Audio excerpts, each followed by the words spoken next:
Howdy, all y'alls. I got kind of a weird story to tell you. It's a weird coincidence. I'm not sure how this worked out, but anyway, classify this in my weird tales category. I did a road trip just this last week to Western Kentucky and back to get some stuff out of storage. The reason why I did it is because this is the only opportunity for me to have this time to go and get stuff because I've been on disability since January. I used up all my vacation time and I've used up all my personal time at work. So anyway, when I get back to work, I'm not going to have any free time at all. And so I had to take care of this. And unfortunately, because I had to do things kind of impromptu, I had to use my excursion to do the trip because it was the only one vehicle I've got right now that has enough space and good enough fuel mileage that I could do this trip without driving myself broke. But anyway, that's not what this story is about. So, a month ago or a couple weeks ago, I was in Brigham City. Well, I was close to Brigham City because there's a Maverick gas station up there that usually has better prices for gas up there than they do down here, and the savings is enough that it's worth it for me to drive up there and come back.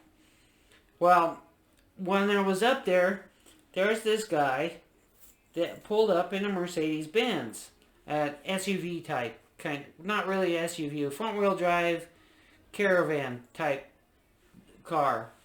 And so he went through this whole spiel, acting all desperate and everything, and he needs help and everything like that. Well, he started throwing all these gold things at me and said, "Oh, I just need money so that we can get to Vegas and this, that, and take care of everything." And so, hey, I'm not afraid to admit it. Fundamentally, I'm a Christian. I follow a certain Christian ethos. And this guy starts throwing all this stuff, money at me, and, I would have helped him out anyway. But he starts throwing this gold looking stuff. Like this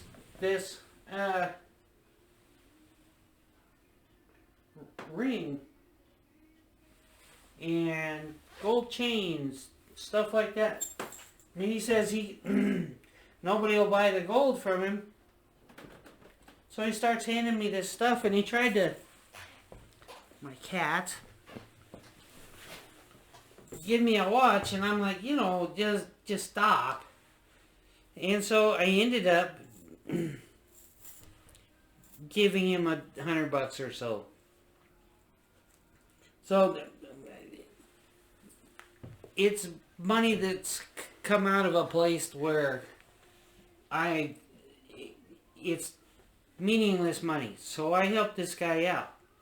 Well, he asked for my phone number and this, that, and the other, and said he was going to pay me back, and they could give the jewelry back and this, that, and the other, but he needed the cash right away.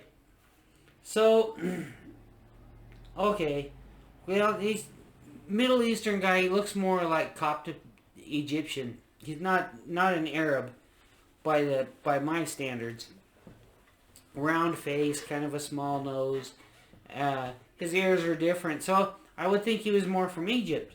So anyway, I helped this guy out, and of course, the stuff I just showed you is apparently fake. I haven't actually taken it to a scrap gold place who will know how to assess it.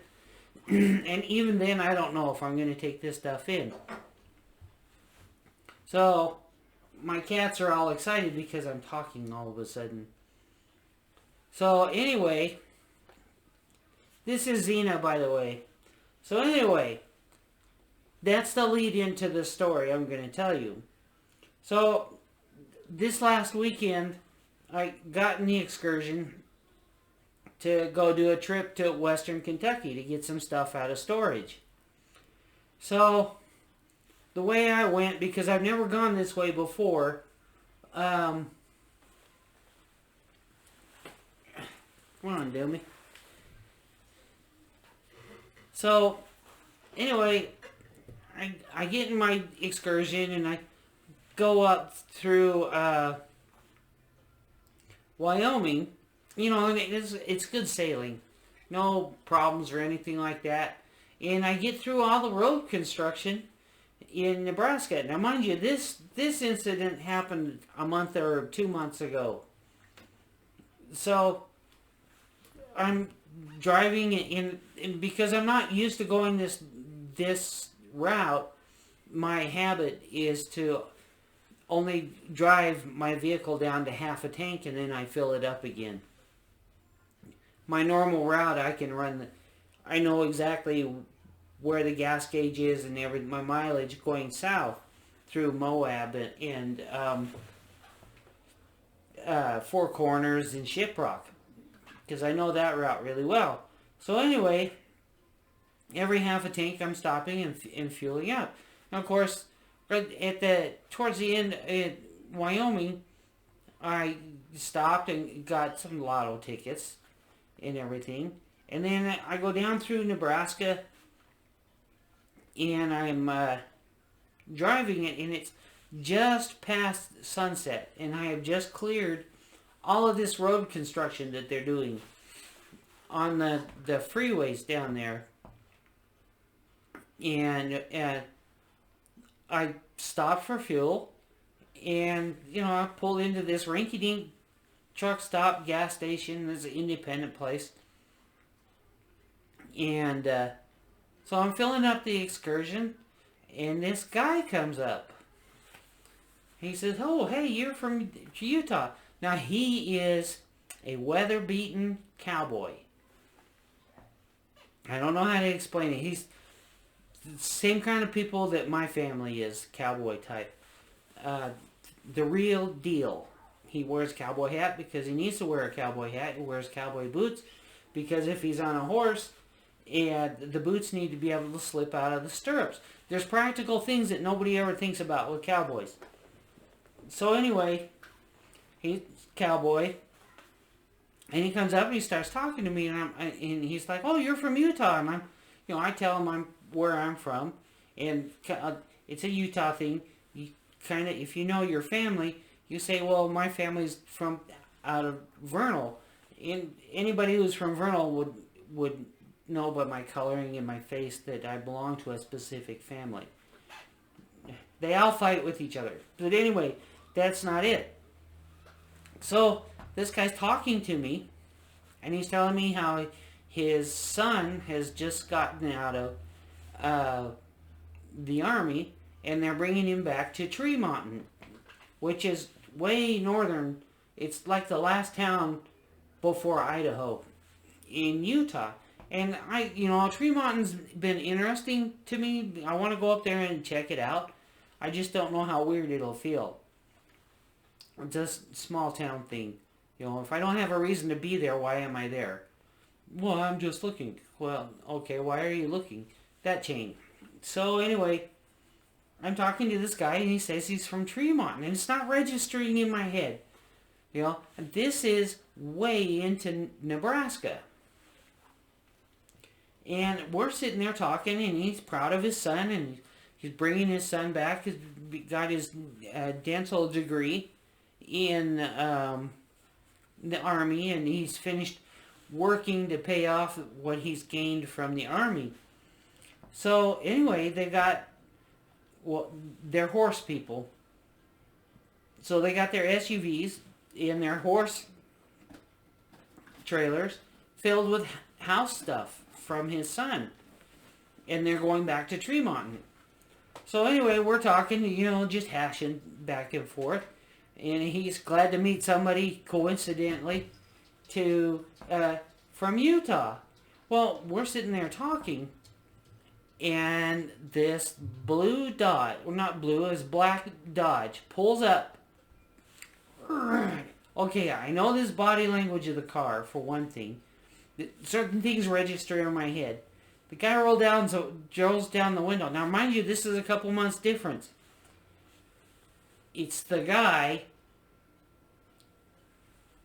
that ripped me off with his gold. Fake gold stuff. In Nebraska. This is 400 miles away from Brigham City.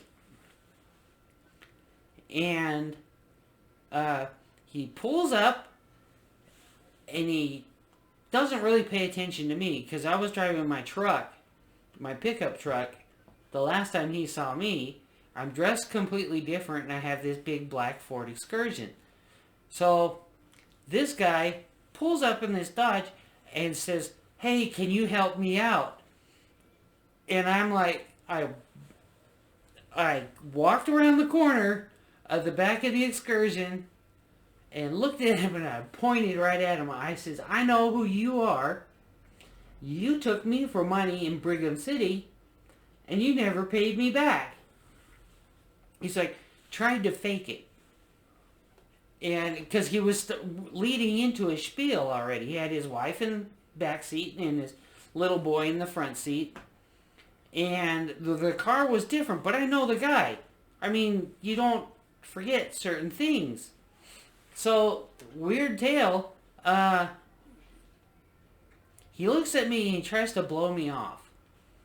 And I said, "You were in Brigham City and you did this, that, and the other. And I totally tried to help you out." And he tried to pull a lie. Which I just nailed him. So what I told the guy from Tremonton, I said, "This guy is going to ask you for money and he's going to rip you off. Don't give him anything."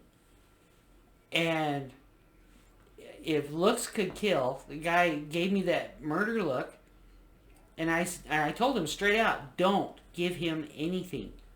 Don't. Because this is what he's going to do. He's going to tell you a desperation story. He's going to take advantage of your Christian morals. And, you know, you're helping out somebody and you're not helping him out. He's helping himself to you. Is what it is. And the guy from Tremonton is a typical, normal Christian. I know a lot of people consider Mormons not Christians, but Mormons are Christian in their ethic, as if somebody asks for help, whether you're going to see them again or not, you know, they will generally help you. That's enough said right there. They're a little bit naive. Utah is the scam capital of the United States. That's a fact.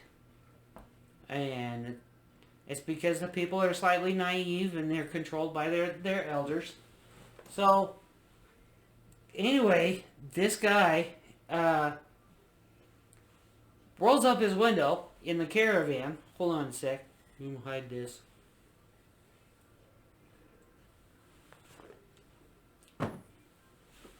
And drives off. And then it was so... And I've still got my aura out. So I can feel... how do I explain? I can feel that where this guy is. The Middle Eastern guy. The Egyptian guy. I think he was Egyptian. So I could feel where he was even though I couldn't see where he was. So he flipped around, turned in, and waited. And the guy with the trailer, his wife was filling up the other truck that had a, with a horse trailer behind it, full of furniture and stuff. And I told the guy, just wait. 3 minutes. Because 3 minutes seems to be this catch thing for waiting. And then, what do you know? That guy, this is a really dinky little gas station out of nowhere. I have nowhere. It's in Nebraska, fairly deep in Nebraska. So next thing you know, the guy, and it's a turbo Dodge caravan type vehicle. It's like a station wagon, a small import type station wagon. Of course, caravans are Italian now. But anyway, so this guy goes tearing off, and he went back up towards, headed back west towards Utah. So anyway, if some Egyptian guy or a Middle Eastern guy comes up and he's got his wife and his kid and he's desperate, he acts desperate and asks you for money, he's just running the game up and down. And by the way, his little Dodge Caravan was actually pretty nice. Nice rims, nice everything. It was actually nicer than the Mercedes-Benz that he was driving. And then the Mercedes-Benz was probably from the 2000s, but this Dodge was brand new. So he's, in a sense, upgrading. Because if that Mercedes breaks down, you gotta fix it. And that's not an upgrade from that Dodge, because the Dodge is easy to get fixed. And probably gets better gas mileage. So anyway, that's my weird tale story. How does that work? I get ripped off by this guy in Brigham City a couple months ago. I'm doing an unplanned road trip to Western Kentucky on a route that I would not normally take. I just wanted to take it to see if it's different. I got another story about that. But how would this guy and I link up in the middle of nowhere in Nebraska at a gas station with a Yukon, another Yukon? How does this all stack up together? And if somebody can explain this to me, it's a bunch of weird science. I hope it's a good omen, because that guy, the guy in Tremont and his horse people, they aren't super rich, and if they've got crops, they're probably on the edge of broker living on credit. And that's kind of the way farms work nowadays. You know, they're surviving on credit.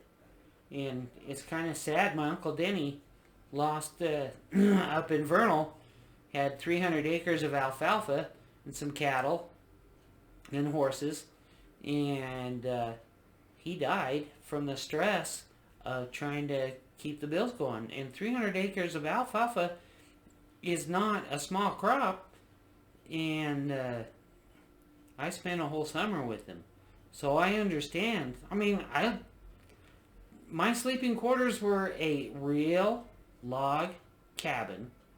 We're talking logs, cement between the logs, and plaster, and a extension cord for one light bulb out to the cabin. That's where I spent a whole summer. And my Uncle Danny passed away. Yeah, from a number of things, because he's a regular guy.